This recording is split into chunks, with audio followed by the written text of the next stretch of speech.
السلام علیکم ورحمۃ اللہ۔ بسم اللہ الرحمن الرحیم۔ احادیث شریف میں ہے، رسول صلی اللہ علیہ وسلم نے ارشاد فرمایا، دعا مومن کا ہتھیار ہے، دین کا ستون ہے اور آسمان زمین کا نور ہے۔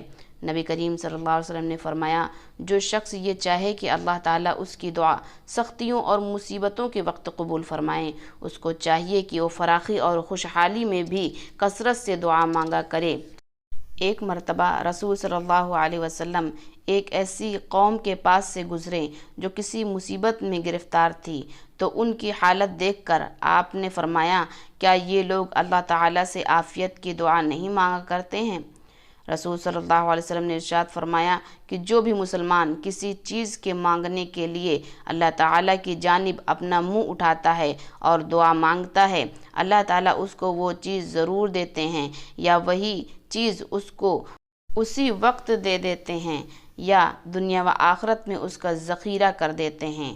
یعنی اللہ تبارک و تعالیٰ کسی بھی دعا کو رد نہیں کرتے، اور مسلمانوں کو چاہیے کہ اللہ سے ہر وقت مانگتے رہیں، اٹھتے بیٹھتے کثرت سے مانگتے رہیں۔